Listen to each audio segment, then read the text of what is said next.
नमस्कार, आप देख रहे हैं सच्ची न्यूज गांव से शहर तक।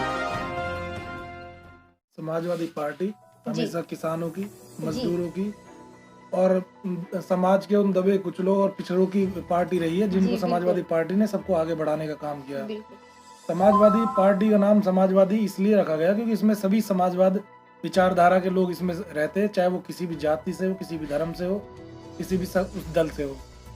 इसमें सबका समावेग है, इसलिए यहाँ समाजवादी पार्टी एक बहुत बड़े समाजवाद के नारे को लेके आगे चल रही है, जिसमें बहुत बड़े हमारे पूर्वज रहे, डॉक्टर राम मनोहर लोहिया रहे, जयप्रकाश नारायण जी रहे, जिन्होंने समाजवादी विचारधारा को जन जन तक पहुंचाया, जो बहुत बड़े देश में बहुत बड़े आंदोलनकारी रहे। जी। उन्हीं सब विचारों को लेकर समाजवादी पार्टी भी आज, जिसमें अम्बेडकर जी के विचार है, उन्हीं विचारों को लेकर समाजवादी पार्टी पूरे उत्तर प्रदेश में और पूरे देश में काम कर रही है। कहने को तो सभी कहते हैं अंबेडकर जी के विचारों पर काम करेंगे, उनके मार्गदर्शन पे काम करेंगे, जो संविधान है उस पे काम करेंगे, कहने को भारतीय जनता पार्टी भी कहती है और बहुजन समाज सभी लोग कहते हैं, अन्य पार्टियां जो है सभी कहते हैं कि हम बाबा साहब के मार्गदर्शन पे, उनकी विचारधारा पे काम करेंगे, संविधान को फॉलो करेंगे। लेकिन कहीं ना कहीं देखा जाए तो संविधान भी खतरे में है, तो इस पे आप क्या कहना चाहेंगे, कैसे काम करेंगे?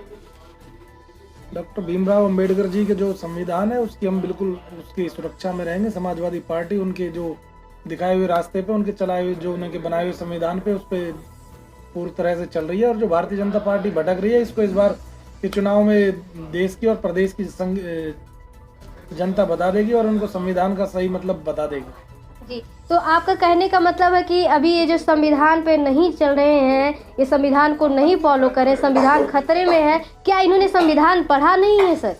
इन्होंने जो बाबा साहब के द्वारा लिखे गए संविधान को नहीं पढ़ा। इन्होंने जो आरएसएस के मुख्यालयों में संविधान लिखा जाता है, ये गॉडसे, ये लोग जो गॉडसे को पूछते हैं, महात्मा गांधी जी को नहीं पूछते हैं, तो इसलिए उस संविधान से वंचित है। लेकिन इनकी समझ में जनता इनको इस बार सब कुछ सिखा देगी। लेकिन सर आप कह रहे हैं कि ये गॉडसे को पूछते हैं, ये गांधी को नहीं पूछते हैं, लेकिन जब इनका जन्म दिवस आता है तो ये गॉडसे को भी पूछते हैं और गांधी को भी पूछते हैं, तो आप ये कैसे कह सकते हैं सर कि इनको नहीं पूछते? नहीं, तो आप इनसे पूछो ना, गॉडसे को क्यों पूछते हैं? गांधी जी को दुनिया पूछती है। गांधी जी, क्योंकि गांधी जी तो देश के राष्ट्रपिता रहे, उन्होंने आजादी में बहुत बड़ा उनका योगदान रहा है। तो इनसे, चलो गांधी जी का समझ में आता है, इनसे पूछो गॉडसे को क्यों पूछते हैं? तो जिसने गोली मारा उसको भी पूछते हैं, जिसको लगी उसको भी पूछते हैं, तो कैसे मान सकते हैं कि किसके विचार पे और किसको ये फॉलो करते हैं, किसके अनुयायी हैं ये?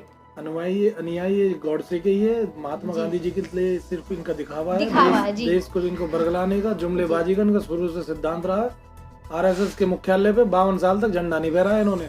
मतलब ये जनता को ये केवल भ्रमित करने के लिए दोनों को करते हैं, गांधी को खाली दिखावा करते हैं, ये जो अम्बेडकर के मार्गदर्शन पे चलने की बात करते हैं, उन्हें फॉलो करने की बात करते हैं, ये खाली दिखावा है, छलावा है। क्या आप कह सकते हैं, ये दावे के साथ कह सकते हैं कि ये समाजवादी जब सरकार आएगी, उनकी हुकूमत आएगी, तो ऐसा नहीं होगा?